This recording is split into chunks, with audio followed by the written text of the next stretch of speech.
ओम शांति। सभी का स्वागत है। चलिए आज 22 नवंबर 2025 के साकार मुरली के सार में गहरे उतरते हैं और देखते हैं कि इसमें हमारे लिए क्या खास है। एक तरफ है श्राप और दूसरी तरफ है विरासत। आखिर इन दोनों में फर्क क्या है? आज हम इसी गहरे सवाल को समझेंगे और देखेंगे कि कैसे ये चुनाव कहीं बाहर नहीं बल्कि हमारी अपनी चेतना, हमारे अपने अंदर ही होता है। तो चलिए शुरुआत करते हैं एक बहुत बड़ी खुशखबरी के साथ। एक ऐसी खबर जो आज की मुरली का दिल है। और वो खुशखबरी ये है कि एक दैवी देवता डायनेस्टी, एक नई दुनिया की स्थापना हो रही है। सोचिए, एक ऐसी दुनिया जो पूरी तरह वॉइसलेस होगी, विकारहीन होगी। और जब ये नई दुनिया आएगी तो जाहिर है इस पुरानी दुनिया का विनाश हो जाएगा। ये किसी छोटे मोटे बदलाव की बात नहीं है, ये एक बहुत बड़ी परिवर्तन का इशारा है। तो सवाल उठता है कि इस महान परिवर्तन का हमारे लिए क्या मतलब है? व्यक्तिगत स्तर पर हम इसे कैसे देखें? देखिए, ये सारी बात आकर टिक जाती है एक बुनियादी चुनाव पर, एक फंडामेंटल चॉइस पर, जो हर आत्मा को अपने अंदर करना है। ये चुनाव है दो रास्तों का। एक तरफ है रावण का श्राप। ये श्राप लगता कब है? जब हम देह अभिमान में आते हैं, मतलब जब हम खुद को सिर्फ ये शरीर समझने लगते हैं, और इसका नतीजा कंगाल बनना, विकारी बनना और स्पिरिचुअली नीचे गिरते जाना। अब देखिए दूसरा रास्ता, वो है पिता का वर्षा, उनकी विरासत। ये हमें कब मिलती है? जब हम देही अभिमानी बनते हैं, यानी खुद को आत्मा समझते हैं। और इसका फल उस श्राप से पूरी तरह मुक्ति, पवित्रता और वो दिव्य विरासत जिसके हम हकदार हैं। अच्छा, तो ये तो समझ आ गया कि चुनाव क्या करना है, पर सवाल ये है कि इस यात्रा पर चले कैसे?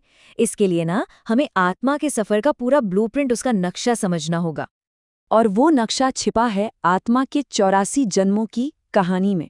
जी हाँ, यही वो चाबी है जो इस पूरे सफर का राज खोलती है। ये हमें बताती है कि कैसे एक आत्मा अपनी सबसे पवित्र अवस्था से अपवित्र बनती है और फिर कैसे वापस अपनी उस ओरिजिनल पवित्रता की ओर लौटती है। तो मुरली का सार हमें आगे का रास्ता एकदम साफ साफ कुछ स्टेप्स में दिखाता है। पहला, हमें ये मानना होगा कि आत्मा 84 जन्मों के चक्र से गुजरती है। दूसरा, ये जानना कि वो दैवी दुनिया अब फिर से स्थापित हो रही है।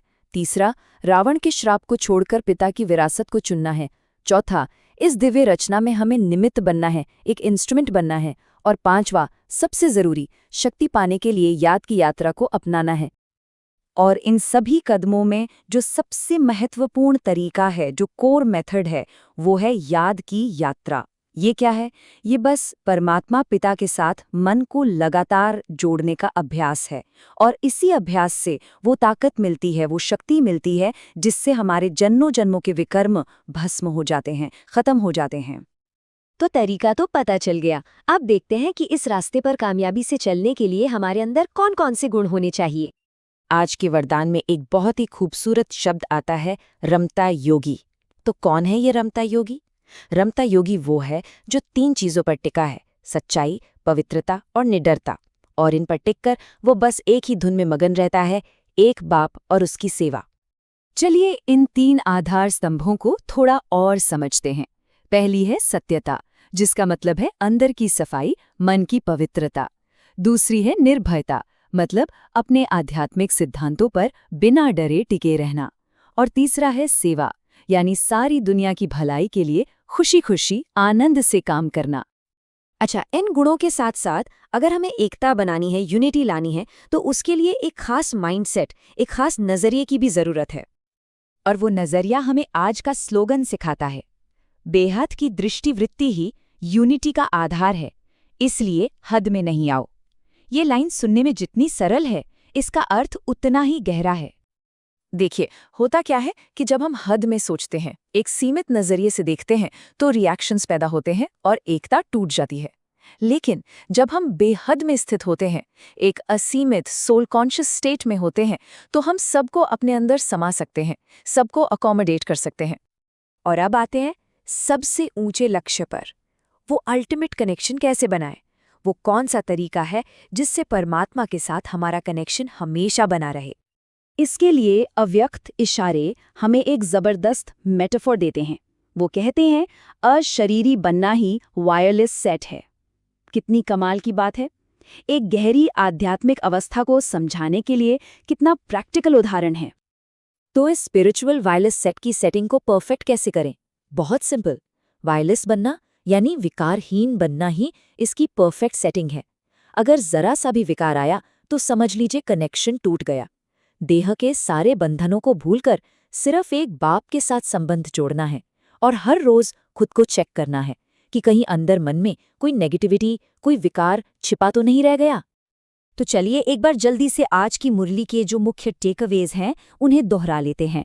श्राप से विरासत तक का ये जो सफर है, इसे फिर से एक नज़र में देखते हैं।